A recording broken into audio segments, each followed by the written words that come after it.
Everyone, Sharmistha's happy লাইফে সবাইকে welcome. বড়দেরকে আমার প্রণাম আর ছোটোদেরকে আমার ভালোবাসা জানিয়ে শুরু করছি আজকের ভিডিও। আমি শর্মিষ্ঠা ত্রিপুরা থেকে। আপনারা সবাই কেমন আছেন? আশা করছি ভালো আছেন, আমিও ভালো আছি। আমার সবটা ভিডিও দেখার অনুরোধ রইল। আমার ভিডিওটা যদি ভালো লেগে থাকে তাহলে অবশ্যই লাইক, কমেন্ট, শেয়ার আর সাবস্ক্রাইব করে আমার পাশে থাকবেন। এখন হচ্ছে দুপুর 2:30।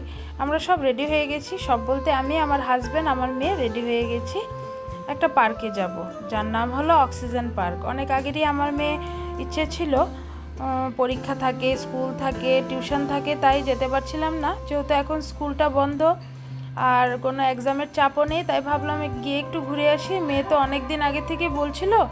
আচ্ছা, তাহলে এই জন্য আমরা তিনজন রেডি হয়ে পার্কের উদ্দেশ্যে রওনা দিলাম। একটা অটো রিজার্ভ করে নিয়েছিলাম। এটা হয়েছে আমাদের আগরতলা ত্রিপুরাতেই। এটা হয়েছে শালবাগানে। তো এখানে অটোতে বসে চলে আসলাম অক্সিজেন পার্কের একদম কাছাকাছি, নেমেও গেলাম। তো এখন আমার হাজব্যান্ড গেছে টিকিট কাউন্টারে টিকিট কাটার জন্য। যদিও বেশি টিকিটের দামটা এত বেশি না, 10 টাকা করে মাথা পিছু। তো এখানে আমার মেয়ে আর আমি অপেক্ষা করছি। আর এখন টিকিট কাটা হয়ে গেছে, তো ঢুকলাম গেট দিয়ে। খুব ভালোই লাগলো, গেটটাও বেশ সুন্দর বানিয়েছে। যদিও মোবাইলে দেখেছি, কোনো সময় আসা হয়নি। গেটটা আমি দেখেছি আগের থেকেই। আর এখানে দেখুন কি বড় বড় গাছ লাগিয়েছে, যেগুলো দিয়ে ফার্নিচার বানায় না, শাল গাছ, সেগুন গাছ। এটার মধ্যে আবার লেখাও আছে শাল গাছ, সেগুন গাছ এরকম করে। তো আমরা হাঁটতে হাঁটতে যাচ্ছি, অনেকটা দূর, অনেক হাঁটতে হয়। তো আমরা যাওয়ার সময় তো ভালোই লাগছিল বেশ, আসার সময় তো অনেক বসে বসে আসছি।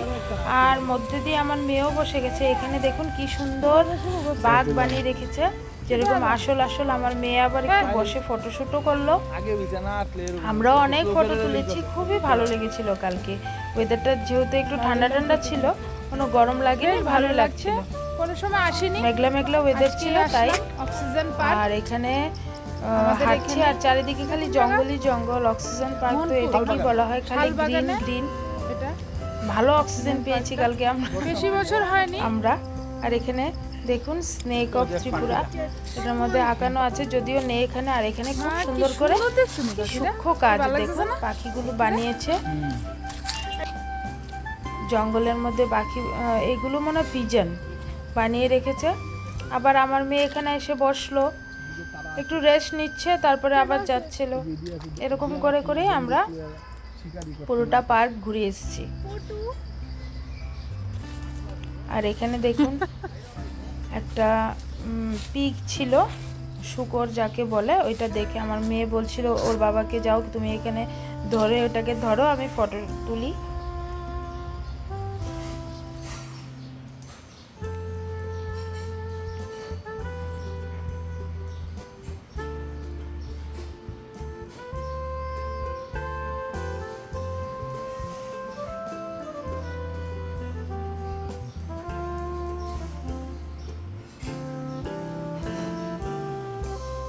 এই যে দেখুন আরেকটা। আর এখানে দেখুন ভ্যারাইটিস পাখি আছে।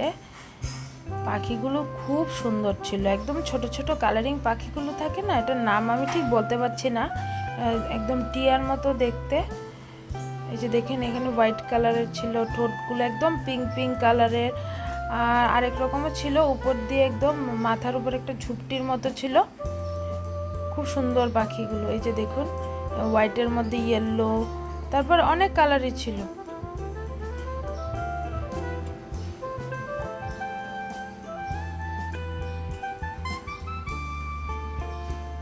আর এখানে ছিল টার্কি, 3টে টার্কি ছিল। আমি কোনো সময় এত সামনে সামনে টার্কি দেখিনি, কালকে দেখে আসলাম, খুবই সুন্দর লাগছিল।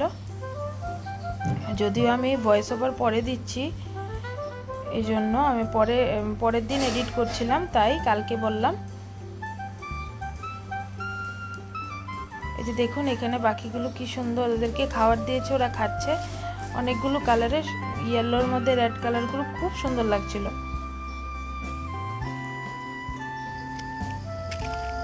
এখানে দেখুন দুজন ট্রাইবেল বানিয়েছে, আমাদের ত্রিপুরা ট্রাইবেলরা এরকম ড্রেস করে থাকে। কি সুন্দর।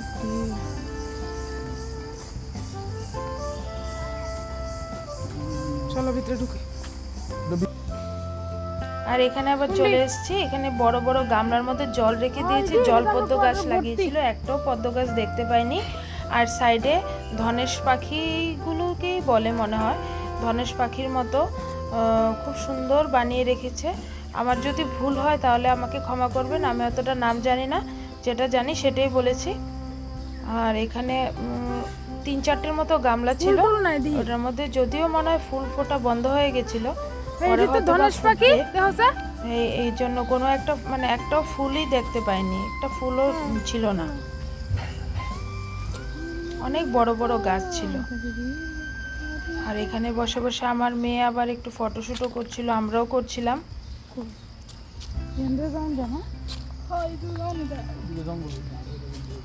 দেখুন সিনারিটা কিন্তু খুব সুন্দর।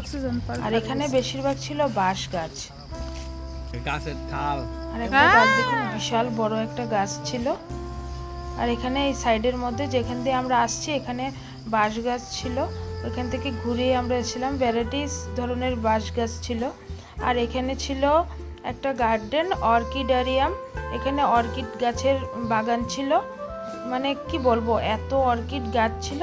চলুন, এই যে দেখুন খুব সুন্দর অর্কিড গাছ, অনেক কালারের অর্কিড ফুল, ছোট ছোট গাছের মধ্যে অনেকগুলো অর্কিড ফুল ফুটে আছে। এই যে দেখুন কালারগুলো দেখুন না, একটার থেকে একটা সুন্দর কালার। এই যে ভায়োলেট কালারের মধ্যে ডিপও ছিল, লাইটও ছিল, পিঙ্ক কালারের মধ্যেও ছিল। আর কিছু কিছু ফুল ছিল ভিতরে একদম ছোট ছোট করে, একদম কাজ করা, মানে কাজ করা কি মানে অন্য কালারের ছোট ছোট বুটি বুটির মতো। আর কিছু কিছু ছিল মধ্যে দিয়ে একদম লাইট কালার, সাইডে ডিপ কালার।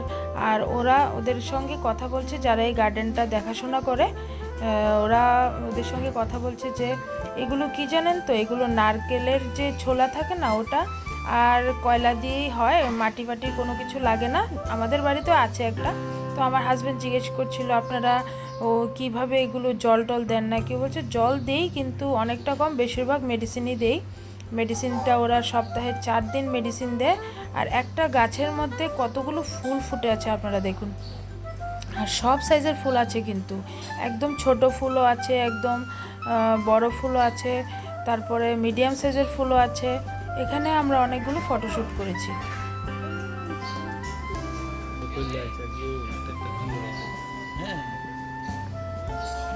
এই যে দেখুন না, একটা ডালের মধ্যে কতগুলো ফুল ফুটে আছে। গাছটা কিন্তু খুব ছোট, কিন্তু ফুল অনেক। আর এখানে বেরিয়ে চলে আসলাম, আর একটা বড় সাইজের অ্যাকোরিয়াম ছিল, দুই দিকে দুটো, একটাই তুলেছি, একটার মধ্যে অনেকগুলো কালারিং মাছ ছিল দেখুন। আর এখানে বেরিয়ে চলে এসেছি এখন, এখানে আছে জিনিয়া ফুল গাছ। আর এখানে একটা সাইডে আরেকটা গার্ডেন আছে, যেটা নাকি পাতাবাহারের মতোই, অনেকগুলো গাছ ছিল একদম, মানে ওদের নাকি বলে একটা নার্সারিও আছে, ওরা বিক্রি করে, যেরকম কি অর্কিডের চারা বিক্রি করে।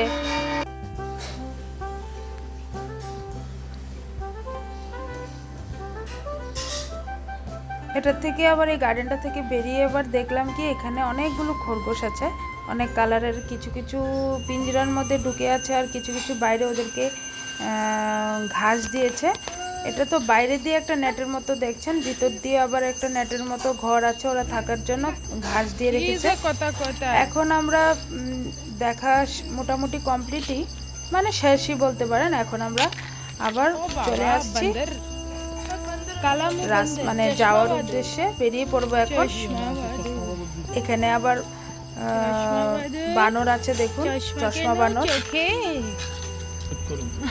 এখন আমরা আবার একটু বসলাম, আমার হাজব্যান্ডের হাঁটতে হাঁটতে পা ব্যথা হয়ে গেছে, যদিও আমার হাজব্যান্ড না সবারই ব্যথা হয়ে গেছে, ওর একটু বেশি ব্যথা করছিল, কেন কি ইউরিক অ্যাসিড ছিল, আর কিছুদিন আগে পাটা একটু বেশ ফোলা ছিল, এজন্য। এখন চলে আসলাম, বেরিয়ে পড়বো এখন বাইরের দিকে। আর এই যে দেখুন গেটটা কি সুন্দর, আর গেটের মধ্যে যে পাতার মতো আছে না, এটা একদম প্লাস্টিকের। তাহলে আজকের ব্লগটা এতটুকুই থাক, নেক্সট ব্লগে আবার আপনাদের সবার সঙ্গে দেখা হচ্ছে।